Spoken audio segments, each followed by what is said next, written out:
மோடிக்கும் அதானிக்கும் இருக்கிற ரிலேஷன்ஷிப்பை பற்றி அவங்க ரெண்டு பேருமே மறைக்கலையே. அவர் இல்லாத துறையே கிடையாது. அவருக்காக வேண்டி எல்லா சட்டங்களும் திருத்தப்படுகின்றன. ஒவ்வொரு முடிவும் அரசாங்கம் எடுக்கிற கொள்கை முடிவுகள் எல்லாமே ஒரு தனிப்பட்ட முதலாளிக்கு ஆதரவாக இருக்கிறது என்பதை தொடர்ந்து பார்த்து வருகிறோம். இந்த Hindenburg listed company in America அப்படின்னா அமெரிக்கன் ஸ்டாக் எக்ஸ்சேஞ்சுக்கு நீங்க கம்ப்ளைண்ட் பண்ணுங்க. உங்களுடைய வெளியுறவுத்துறை அமைச்சர் விட்டு கம்ப்ளைண்ட் பண்ண சொல்லுங்க. இல்ல தயங்குறாங்க, போட மாட்டாங்க. தயங்கமெல்லாம் கிடையாது. சேலஞ்ச். இப்ப அரசியல் ரீதியான ஒரு நெருக்கடியை கொடுக்கறதுக்கான ஒரு முயற்சியில காங்கிரஸ் இப்ப தற்போது இறங்கி இருக்கா பாஜகவுக்கு. அரசியல் நெருக்கடிங்கிறது இல்ல, இந்த கேள்வி கேட்கறதுக்கு எதிர்கட்சியினுடைய கடமை தானே. இது சாமானிய மக்களை எப்படி பாதிக்கும்னு நினைக்கிறீங்க சார்? சாமானிய மக்களுடைய முதலீடு பெரிய கிராஷ் ஆச்சுன்னு வச்சுங்க. எல்ஐசி அண்ட் ஸ்டேட் பேங்க்ல இன்வெஸ்ட்மெண்ட் எவ்வளவு இருக்கு? பாஜகவை பற்றியோ மோடியை பற்றியோ அவருடைய கொள்கைகள் சித்தாந்தங்களை பற்றியோ அவர்கள் ஏதாவது நடவடிக்கைகளை பற்றியோ சொன்னா முதல்ல அவங்க சொல்றது இது இந்தியாவுக்கு எதிரான குற்றச்சாட்டு, தேச துரோகம். சிறு முதலீட்டாளர்களை பார்ப்பது மட்டுமல்ல, இந்தியாவினுடைய ஒட்டுமொத்த பொருளாதாரத்தையே பாதுகாக்கக்கூடிய ஒரு ரெகுலேட்டரி பாடி தான் செபி. முதலீட்டை மேற்பார்வை செய்கின்ற ஸ்டாக் எக்ஸ்சேஞ்சினுடைய தலைவராக இருக்கிறவர் ஏன் போய் ஆஃப்ஷோர் கம்பெனிகளில் போய் முதலீடு பண்றாரு? இவங்க ஒரு ஆஃப்ஷோர் முதலீட்டாளர்கள் என்பதை ஒத்துக்கொண்டாலே இவர்கள் அவங்க தலைவராக இருக்க தகுதியற்றவர்கள். நான் இதை என்ன சொல்றேன்னா, விசாரணையை நீங்க இன்னும் அந்த 2 கம்பெனியில மட்டும் விசாரணை முடிக்கல. ஏன் முடிக்காம வச்சிருக்கிறீங்க? நடுவில் பாராளுமன்ற தேர்தல். அந்த அறிக்கையை முழுமையா கொடுத்திருந்தீங்கன்னா பாராளுமன்ற தேர்தலில் அந்த அறிக்கையை விவாத பொருளாக இருக்கும். அதாவது எலெக்ஷன்ல ஒரு பெரிய தாக்கத்தை ஏற்படுத்தி நிச்சயமா அந்த அறிக்கையை நீங்க அந்த 2 விசாரணை முடிக்கலங்கிறதுக்காக தான் நீங்க தாமதப்படுத்தி SEBI chairman you have delayed இட்னு நான் சொல்றேன். அந்த கம்பெனிக்கு மில்லியன்ஸ் ஆஃப் டாலர்ஸ் கன்சல்டன்சியா வந்திருக்கு. கன்சல்டன்சி ஃபீஸ் வந்திருக்கு. இப்போ ஹிடன்பர்க் என்ன கேட்குறான், அந்த கிளையண்ட் லிஸ்ட்டை கொடு. யார் உங்களுக்கு கொடுத்த பே பண்ணா அந்த கிளையண்ட் யாருக்கு நீங்க கன்சல்டன்சி பண்ணீங்க? உங்க கிளையண்ட் எந்த கம்பெனி? எனக்கு என்னுடைய சாய்ஸ் ஆஃப் இன்வெஸ்ட்மெண்ட்னு கேட்டிங்கன்னா நான் இப்போ இந்த ரியல் எஸ்டேட் ட்ரஸ்ட்டில் தான் இன்வெஸ்ட் பண்ண சொல்லுவேன் அப்படின்னு இந்த அம்மா பேசுகிறாங்க. அது மூலமா மக்கள் இன்ஃப்ளூயன்ஸ் ஆவாங்க. நம்ம மக்கள் செபி சேர்மனே சொல்கிறாங்க, திஸ் இஸ் த பெஸ்ட் ப்ராடக்ட்னு சொல்கிறாங்க.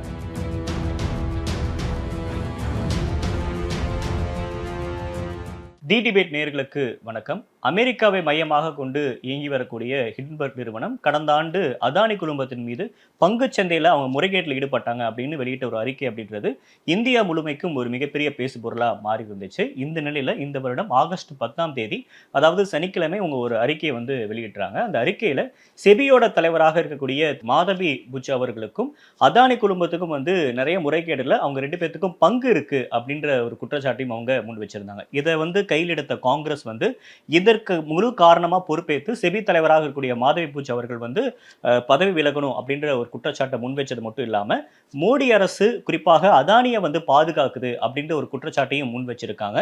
இதற்கு எதிர்வினையாற்றிய ஆளுங்கட்சியாக இருக்கக்கூடிய பாஜக இதை முழுக்க காங்கிரஸ் இந்தியா இறையாண்மைக்கு எதிராகவும், அதாவது அமெரிக்கா நிறுவனத்துக்கு ஆதரவாகவும் செயல்படுது, ராகுல் காந்தி ஒரு பொறுப்பான எதிர்க்கட்சி தலைவராக கூட செயல்பட மறுக்கிறாரு அப்படின்ற குற்றச்சாட்டையும் முன் வச்சிருக்காங்க. ஸோ இதை பற்றியெல்லாம் பேசுறதுக்காக நம்ம கூட காங்கிரஸ் மூத்த தலைவர்களில் ஒருவராக இருக்கக்கூடிய திரு பீட்டர் அல்போன்ஸ் அவர்கள் நம்மோடு இணைந்திருக்கிறார். அவர்கிட்ட இதை பற்றி பேசலாம். சார் வணக்கம். கடுமையான குற்றச்சாட்டை ஆளுங்கட்சி தரப்பு முன் வச்சிருக்காங்க. அமெரிக்காவில் இருக்கக்கூடிய ஒரு நிறுவனம் சொல்றதை வச்சு இங்க இருக்கக்கூடிய முதலீட்டாளர்களையோ இல்லை இங்க இருக்கக்கூடிய தொழிலாளர்களையோ பதற்றத்துக்கு உள்ளாக்கக்கூடிய விஷயத்தை காங்கிரஸ் செய்யுது அப்படின்னு அவங்க குற்றச்சாட்டை முன் வைக்கிறாங்க. இந்த விமர்சனத்தை நீங்க எப்படி பாக்குறீங்க? அதாவது ஒரு செய்தி வருகிறது என்று சொன்னால் செய்தியினுடைய உண்மை என்னங்கிறதான் பார்க்கணுமே ஒழிய அந்த செய்தியை யார் சொன்னது அப்படிங்கிற கோணத்துக்குள்ளே போகிறது நல்லதில்லை. இப்போ நம்முடைய பிரதமர் அமெரிக்காவில் சில பத்திரிகைகள் செய்தி வெளியிடுகின்றன, இவர்தான் உலகத்தினுடைய மிகச்சிறந்த தலைவர்னு. உடனே அதை கொண்டாந்து பாஜக ஆதரவு ஊடகங்கள், பாஜகவினுடைய செய்தி தொடர்பாளர்கள் அமெரிக்க பத்திரிகைகளை பாராட்டி விட்டது, உலகின் மிகச்சிறந்த தலைவர்களுள் முதன்மையானவர் நம்முடைய பிரதமர் என்று அவர்கள் கொண்டாடுவதெல்லாம் தொடர்ந்து பார்த்து கொண்டு தான் இருக்கிறோம். இவரும் ட்ரம்ப்பும் போய் ட்ரம்புக்கு இவர் கையை தூக்கி காமித்ததும், ட்ரம்ப் இவருக்கு ஓட்டு கேட்டதும் குஜராத்தில் அதெல்லாம் பார்த்து கொண்டு தான் இருந்தோம். ஆகவே அமெரிக்காவிலிருந்து ஒரு செய்தி வந்தது என்பது அமெரிக்கா இன்னைக்கு நம்மளோட நெருக்கிய நட்போடு இருக்கின்ற நாடு. இன்னைக்கு இந்தியாவுக்கும் அமெரிக்காவுக்கும் இருக்கிற தொடர்புகள் பார்த்திங்கன்னா வியாபார தொடர்பாக இருந்தாலும் பல தொழில் பரிமாற்றங்கள், பாதுகாப்புல வந்து நமக்கும் அவர்களுக்கு இருக்கிற புரிதல், இந்த சீனாவுக்கும் நமக்கு இருக்கிற இந்த இடையில இருக்கிற பிரச்சனைகள்ல வந்து அமெரிக்காவினுடைய ஒத்துழைப்பு இல்லாமல் நம்மால் வந்து அவர்களை சமாளிப்பது மிகவும் சிரமம் என்று சர்வதேச நோக்கர்கள்லாம் பார்த்து 2 நெருக்கமாக இருக்கிற நாடு. அமெரிக்கா நமக்கு எதிரி நாடு அல்ல. பாகிஸ்தான் சொல்றேன். அதாவது அமெரிக்கா பண்ணுகிற சதின்னு சொல்றதெல்லாம் வந்து பாஜகவினுடைய அவர்கள் கண்டுபிடித்து, அதாவது என்றைக்குமே பார்த்தீங்கன்னா பாஜகவை பற்றியோ மோடியை பற்றியோ அவருடைய கொள்கைகள் சித்தாந்தங்களை பற்றியோ அவர்கள் ஏதாவது நடவடிக்கைகளை பற்றியோ சொன்னால் முதல்ல அவங்க சொல்றது இது இந்தியாவுக்கு எதிரான குற்றச்சாட்டு, இந்து மக்களுக்கு எதிரான குற்றச்சாட்டு, தேச துரோகம், இப்படி தான் அவங்க எதை வேணாலும் பேசுவாங்க. இந்த பிரச்சனையினுடைய மிக முக்கியமான கோணம் என்னவென்று சொன்னால் இந்திய பங்குச்சந்தை.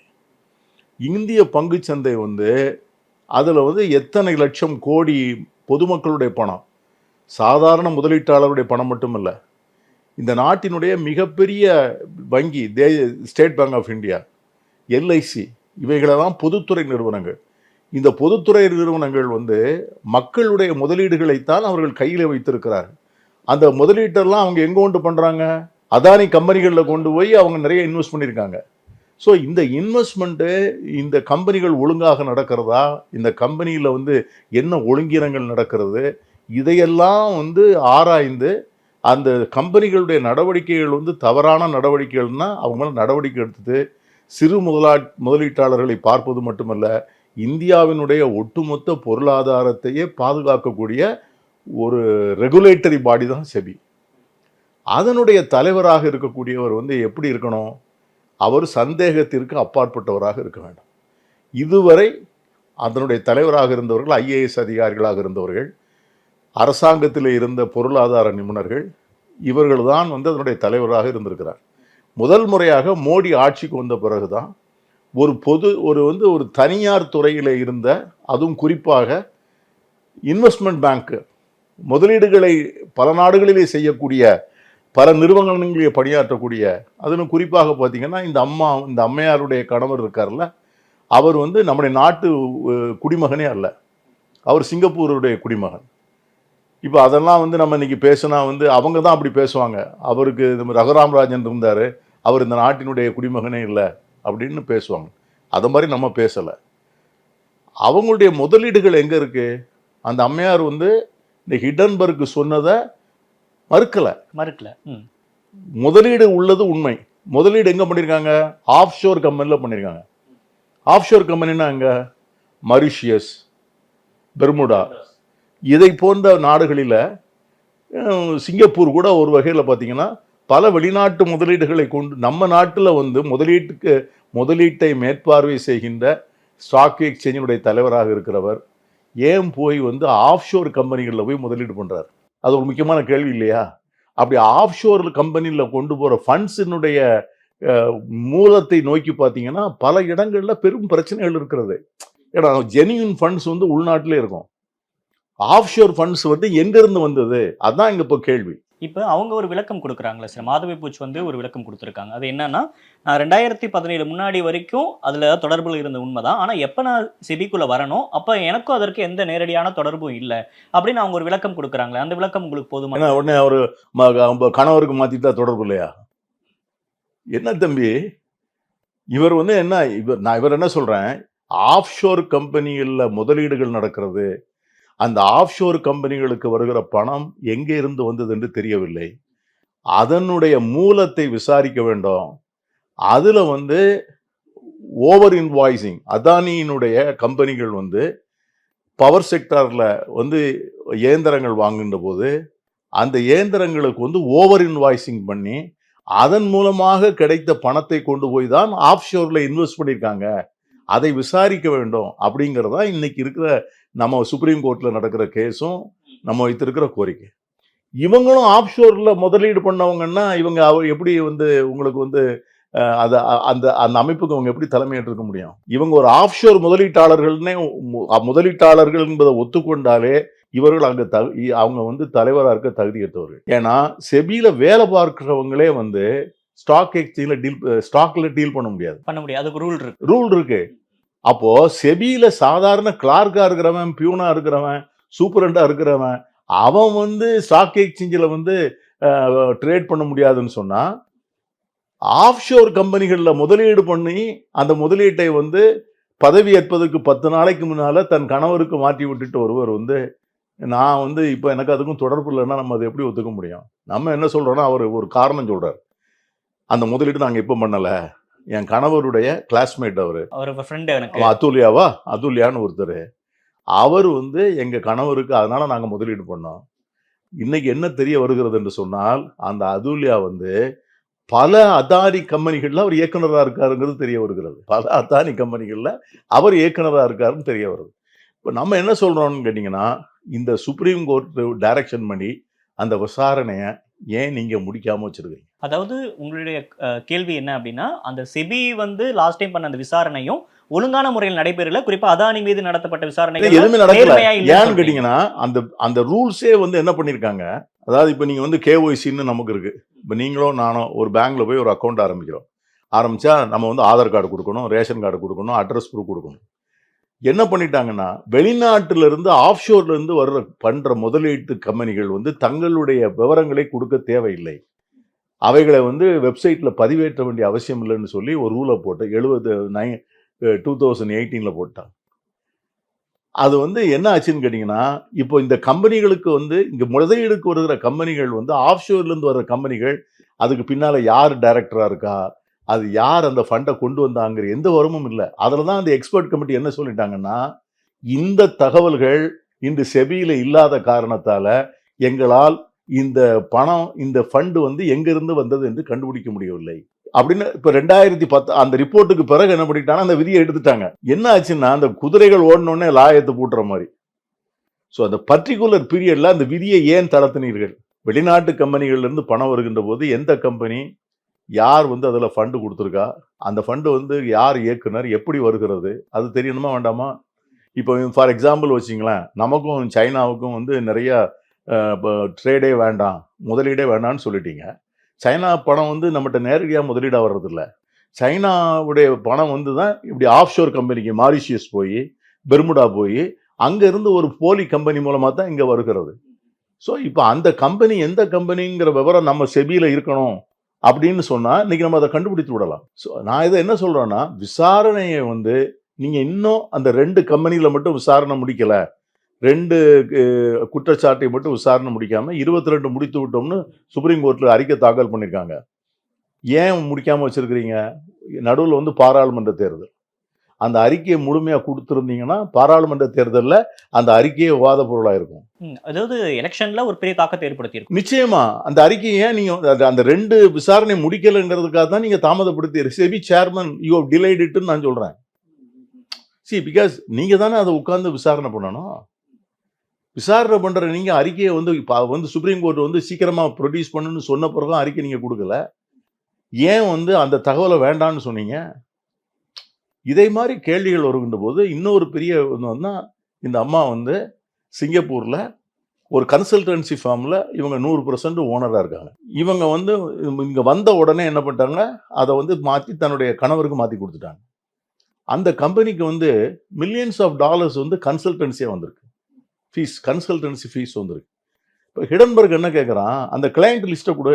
யார் உங்களுக்கு கொடுத்த பே பண்ணா அந்த கிளையண்ட், யாருக்கு நீங்க கன்சல்டன்சி பண்ணீங்க, உன் கிளையண்ட் எந்த கம்பெனி? இப்போதான் பிளாக் ஸ்டோனுங்கிற கம்பெனி ஒன்று வருது. அந்த பிளாக் ஸ்டோனுங்கிற கம்பெனில தான் இவங்களுடைய கணவர் வந்து இப்போ அங்கே வந்து அதில் இருக்கிறார்.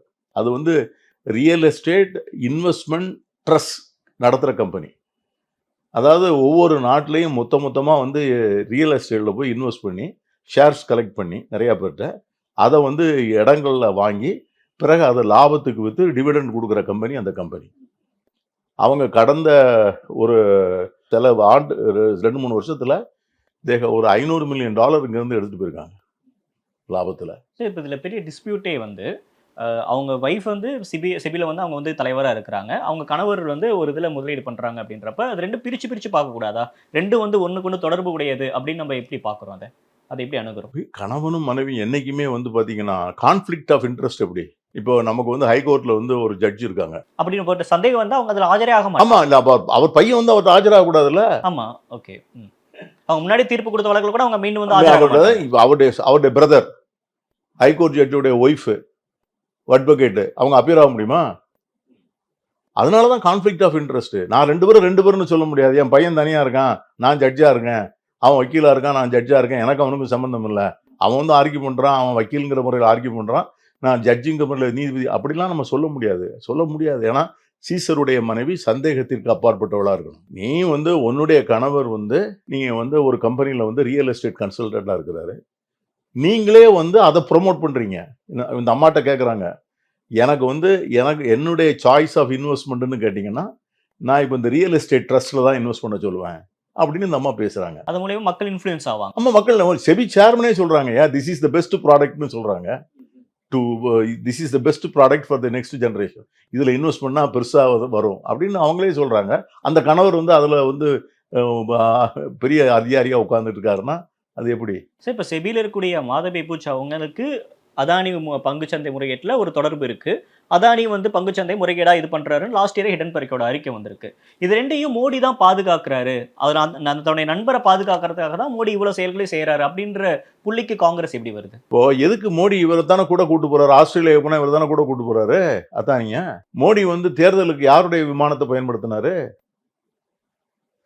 2014 எலெக்ஷன்ல கம்ப்ளீட்டா வந்து மோடியுடைய அதானியுடைய விமானத்தை தானே மோடி அவர்கள் பயன்படுத்தினாரு. மோடிக்கும் அதானிக்கும் இருக்கிற ரிலேஷன்ஷிப்பை பற்றி அவங்க 2 பேருமே வந்து மறைக்கலையே. அவங்க வந்து மோடி அதானிக்கு வந்து அதானி வந்து is a blue eyed boy of Modi கவர்மெண்ட்டுங்கிறது எல்லாத்துக்கும் தெரியும். 2வது எங்களுக்கு சந்தேகம் வருது தம்பி. நாங்கள் என்ன கேட்குறோம், மோடி அவர்கள் வந்து ஆட்சிக்கு வருகின்ற போது அதானி வந்து 130வது இடத்துல 140வது இடத்துல உலக பணக்காரர்கள் பட்டியல எங்கேயோ ஒரு இடத்துல இருந்தார். ஆனா இந்த 5-6 வருஷத்துல அவர் அங்கிருந்து உலகத்தினுடைய 3வது கோடீஸ்வரராக மாறி இருக்கிறார். அவர் இல்லாத துறையே கிடையாது. அவருக்காக வேண்டி எல்லா சட்டங்களும் திருத்தப்படுகின்றன.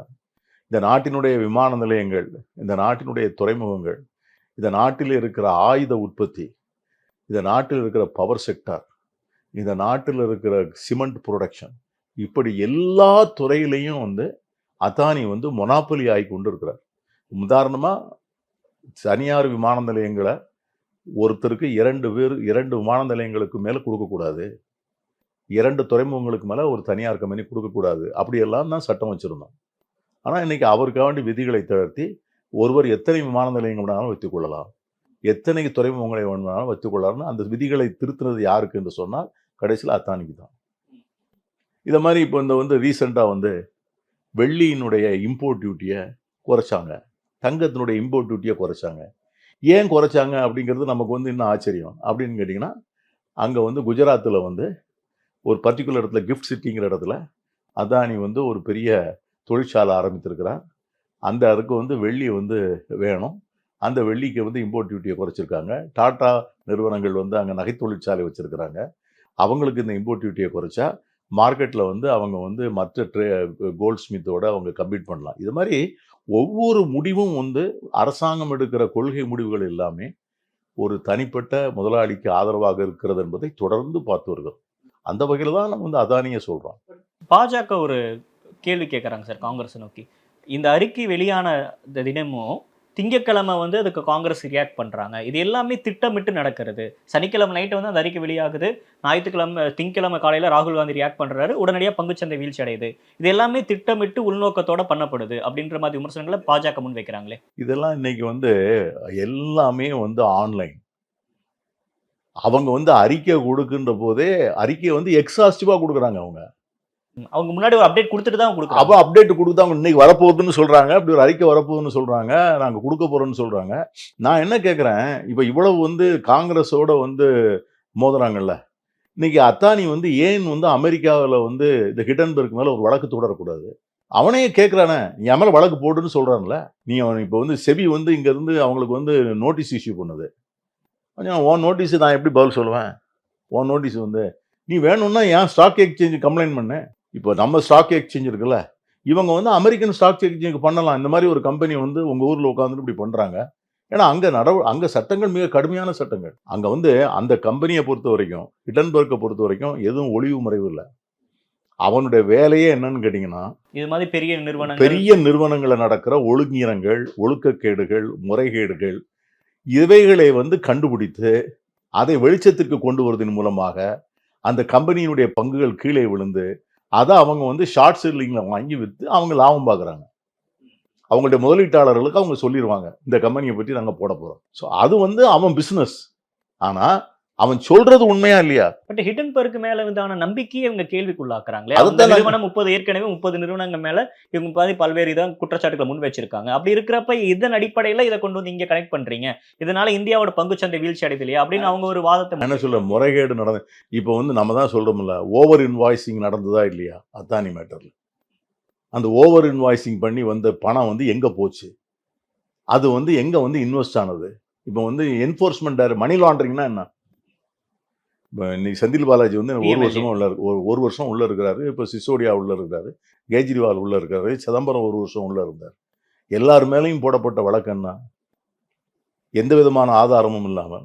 இப்போ இந்த வழக்குல வந்து என்ன சொல்றாங்க, சைனாவில இருந்து வாங்கின மிஷின், அந்த மிஷின் வந்து 1 கோடி ரூபாய் அப்படின்னா நீங்க என்ன பண்றீங்க, நேரடியா அந்த கம்பெனில இருந்து இன்வாய்ஸ் வாங்காம இன்னொரு கம்பெனிக்கு வந்து அதை விற்க சொல்லி அவங்கள்ட்ட இருந்து 10 கோடி ரூபான்னு இன்வாய்ஸ் வாங்கி இங்க வந்து நீங்க லோன் வாங்குறீங்க பேங்க்ல. அப்ப அதுல 9 கோடி ரூபாய் லாபம் நீங்க சம்பாதிக்கிறீங்க. 1 கோடி ரூபாயில 9 கோடி ரூபாய் லாபம் சம்பாதிக்கிறீங்க. அந்த 9 கோடி ரூபாய் லாபத்துக்கு உங்களுக்கு இன்வாய்ஸ் கொடுத்த கம்பெனி யாருன்னா, அந்த கம்பெனியுடைய டைரக்டர் யாருன்னா, அதானியுடைய பிரதர் தான் அந்த கம்பெனியுடைய டைரக்டர். அவங்க வச்சிருக்கிற அந்த ஃபண்ட்ஸ் இருக்கு பாத்தீங்களா, அந்த ஆஃப்ஷோர் ஃபண்ட்ஸ்ல தான் இவங்களுக்கு தொடர்பு இருக்குங்கிறது இன்னைக்கு ஹிடன்பர்க் சொல்றான். சரி, இப்ப இந்த ஹிடன்பர்க்கோட அறிக்கை சேம் டைம் செபி வந்து அதுல இன்வால்வ் ஆயிருக்கு அப்படின்ற இந்த கேள்விகள் ராகுல் காந்தி அவர்கள் முன்னெடுத்திருக்க இந்த விவகாரம் எல்லாமே ஒரு பக்கம் இருந்தாலும் இது மக்கள் கிட்ட கொண்டு போய் சேர்த்துச்சா? மக்கள் அப்படி பாக்குறப்ப திங்கக்கிழமை நீங்க பெரிதும் எதிர்பார்க்கப்பட்ட அளவுக்கு பங்குச்சந்தை வந்து வீழ்ச்சி அடையலையா? சென்செக்ஸ் வந்து கிட்டத்தட்ட 80,000 புள்ளிகளை தொடுது அப்படின்றப்ப அது மக்கள் கிட்ட அந்த அளவுக்கு போய் சேரல, அல்லது ஹிடன்பர்க் மீதான அந்த நம்பிக்கை மக்கள் கிட்ட இல்லைன்னு தானே நம்ம பார்க்கணும். அப்படிலாம் நம்ம வந்து அதை பார்க்க முடியாது. நம்ம வந்து இன்னைக்கு வந்து சொல்லப்பட்டிய முறைகேடு உண்மையா இல்லையா, இன்னைக்கு வந்து சொன்ன நிறுவனம் வந்து திரும்ப சொல்லியிருக்கு. அந்த நிறுவனம் சொல்ல குற்றச்சாட்டையும் செபியினுடைய தலைவர் மறுக்கவில்லை. ஆஃப்ஷோர் கம்பெனியில் நடந்த இன்வெஸ்ட்மெண்ட்டுங்கிறது உண்மைதான். அவர்கள் கணவர் வந்து சிங்கப்பூர் குடிமகன் என்பது உண்மைதான். சிங்கப்பூர்ல இந்த அம்மா நடத்தின கம்பெனிக்கு பல மில்லியன் டாலர்கள் வந்து கன்சல்டன்சியில் வந்ததும் உண்மைதான். கன்சல்டன்சி பண்ண கம்பெனிகள் யார் என்று இன்னும் வந்து அவங்களால வெளியிட முடியல. அதே நேரத்தில் இவங்க சொல்ற என்னுடைய கிளாஸ்மேட்டு அவர் மூலமாகத்தான் நாங்கள் இன்வெஸ்ட் பண்ணோம் அப்படின்னு சொல்றது, அந்த கிளாஸ்மேட்டா இருக்கக்கூடிய அந்த அதுல்யான்னு நினைக்கிற ஒரு பேர், அவர் வந்து அம்பானி கம்பெனில டைரக்டரா இருக்கிறவர். ஸோ இதெல்லாம் வந்து உங்களுக்கு ஒரு ரெண்டாவது பார்த்தீங்கன்னா, அந்த பிளாக் ஸ்டோன் கம்பெனியில் இருக்காரு பாருங்க அவங்க கணவர். அந்த பிளாக் ஸ்டோன் கம்பெனி இப்போ இந்த இந்தியாவில் இன்வெஸ்ட்மெண்ட் பண்ணிருக்கு. அது அம்பானி இடத்த வாங்குது, அதானி இடத்த. எல்லாமே ஒண்ணு இன்டர்லிங்க், எல்லாமே இன்டர்லிங்க்டு. இப்போ நான் என்ன கேட்குறேன், நீ வந்து சாதாரண ஆளுன்னா பிரச்சனை இல்லை, அது வந்து பிஸ்னஸ், அதானிக்கும் பிஸ்னஸ், உங்க கணவருக்கும் பிஸ்னஸ். ஆனா நீ வந்து செபியினுடைய சேர்மன், உனக்கு நீ வந்து எப்படி இருந்திருக்கணும்? நீங்க வந்து அந்த மாதிரி தொழில் பண்ணக்கூடிய ஆளை அந்த இடத்துல உட்கார வைக்கலாமா? ஆஃப்ஷோர்ல கொண்டு போய் முதலீடு, இந்தியாவில் வந்து ஜென்யூனா முதலீடு பண்ற ஆள் இல்லாம பெர்முடா எங்க இருக்கு, மொரீஷியஸ் எங்க இருக்கு, சிங்கப்பூர் எங்க இருக்குன்னு போய் பார்த்து அந்த ஊர் கம்பெனிகளில் போய் முதலீடு பண்ணுகிற ஒரு ஆளை கொண்டாந்து இந்திய முதலீட்டாளர்களை கவனிக்கக்கூடிய நிறுவனத்தினுடைய தலைவராக நீங்க வைத்தீங்கன்னா நம்ம அதை என்ன சொல்றது? உங்களுடைய பிஸ்னஸ் டீல் வந்து நீங்க இப்போ நம்ம 2 பேரும் இருக்கிறோம், நம்ம 2 பேருக்குள்ள நல்ல அசோசியேஷன். நான் வந்து நாளைக்கு வந்து ஒரு பொறுப்புக்கு வந்துடுறேன், நீங்க என்கிட்ட வர்றீங்க, நான் உங்களுக்கு வந்து உங்களுக்கு ஹெல்ப் பண்ண தானே செய்யணும். நம்ம 2 பேருக்கும் பிஸ்னஸ், நம்ம பங்குதாரராக இருந்திருக்கிறோம், உங்கள்கிட்ட இருந்து நான் லாபம் வாங்கியிருக்கிறேன், உங்கள்கிட்ட இருந்து நான் கன்சல்டன்சி எனக்கு நீங்கள் கொடுத்துருந்துருக்கலாம், எனக்கு நீங்கள் லட்சக்கணக்கான டாலர் எனக்கு பேமெண்ட் கொடுத்துருக்கலாம். நீங்கள் நாளைக்கு வரும்போது உங்களை வெளியே போகணும் நான் சொல்லிட முடியுமா? ஏதோ ஒரு ஆதாயம் பின்னாடி இருக்கு. அதனால தான் என்ன சொல்ல, விசாரணை வேணும். நீ விசாரணை வேணும்னா நீ என்ன பண்ணணும்? உன்னை பற்றி வந்து அவங்க ஹிடன்பர்க் சொன்னது போய் அப்படின்னா நீ வழக்கு போடணும். அதானி வந்து இன்னைக்கு அவருக்கு வந்து யூஎஸ்லயும் அவருடைய கம்பெனிஸ் லிஸ்டட் கம்பெனிஸ், அந்த ஸ்டாக் எக்ஸ்சேஞ்சில் அவர் கம்ப்ளைண்ட் பண்ணலாம், அல்லது யூஎஸ்னுடைய சுப்ரீம் கோர்ட்டில் வந்து கேஸ் போட்டு இப்போ கூகுள் மைக்ரோசாஃப்ட்டுக்கெல்லாம் வந்து பார்த்தீங்கன்னா $1 பில்லியன் ஃபைன் போடுறாங்க. இது மாதிரி நடந்தா அது மாதிரி ஃபைன் போடுவாங்கல்ல. அவர் அதை தானே சொல்றாரு, ஹிடன்பர்க் கேஸ் போடியா, நான் உன்னை ஃபேஸ் பண்றேன். ஸோ நீங்க வந்து இந்த ஸ்டாக் எக்ஸ்சேஞ்சு எங்களை வந்து இந்த மாதிரி எங்கள் ஸ்டாக் எக்ஸ்சேஞ்சே வந்து டீஸ்டபிளைஸ் பண்ணுறதுக்கு இந்த ஹிடன்பர்க் பண்ணுறான். இந்த ஹிடன்பர்க் வந்து லிஸ்டட் கம்பெனி இன் அமெரிக்கா அப்படின்னா அமெரிக்கன் ஸ்டாக் எக்ஸ்சேஞ்சுக்கு நீங்கள் கம்ப்ளைண்ட் பண்ணுங்க. உங்களுடைய வெளியுறவுத்துறை அமைச்சரை விட்டு கம்ப்ளைண்ட் பண்ண சொல்லுங்க, இல்லை வெளியுறவு எம்பசியை விட்டு அங்கே கேஸ் போடுங்க.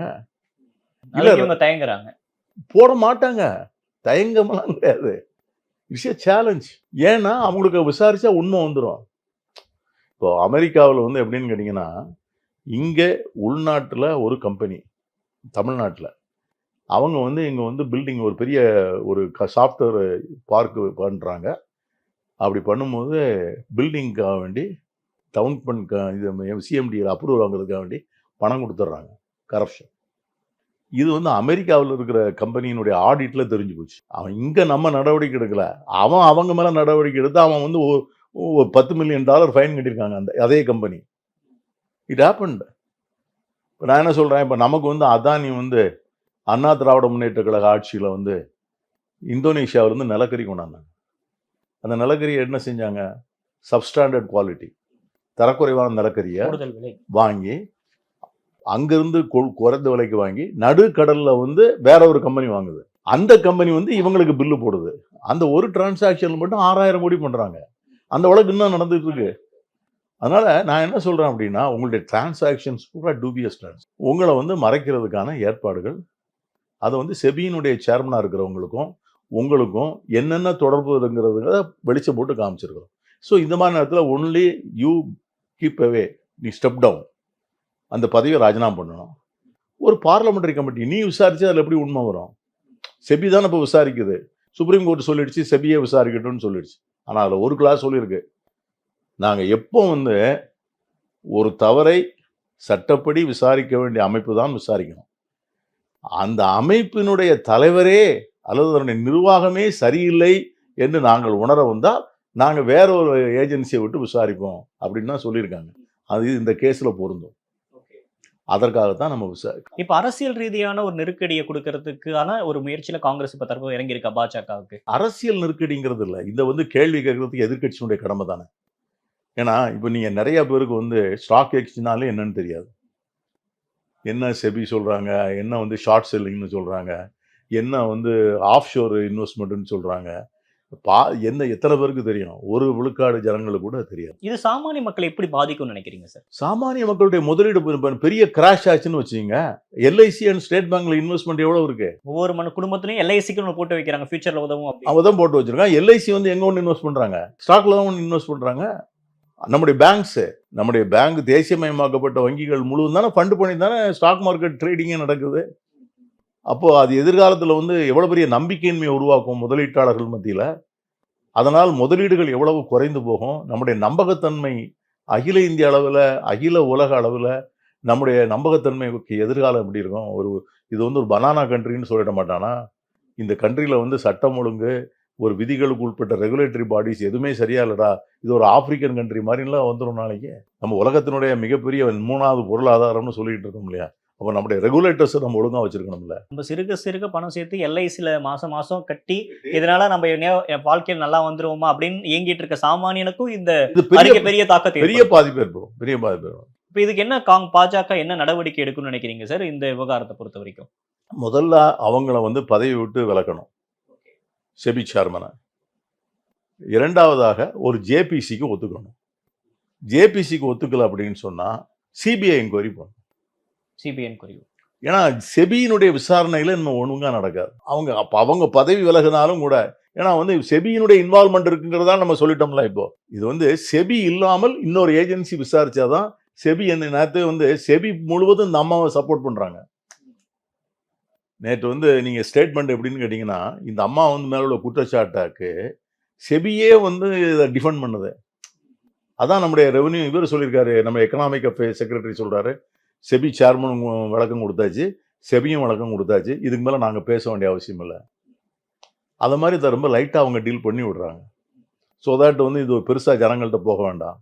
சிபிஐ விசாரணை கொண்டு வந்தாதான் இதுக்கான என்ன நடவு தெரியும், அல்லது ஜேபிசி கொண்டு ஜாயின்ட் பார்லிமெண்டரி கமிட்டி கொண்டு. நிறைய விஷயங்கள் பகிர்ந்துக்கிட்டீங்க. குறிப்பாக அது சாமானியனுக்கு எந்த வகையில் பாதிப்பு ஏற்படுத்தும் அப்படின்றதையும் ரொம்ப எளிதாக சொன்னீங்க. நேரம் கொடுத்தவங்க நன்றி. தேங்க்யூ. நன்றி.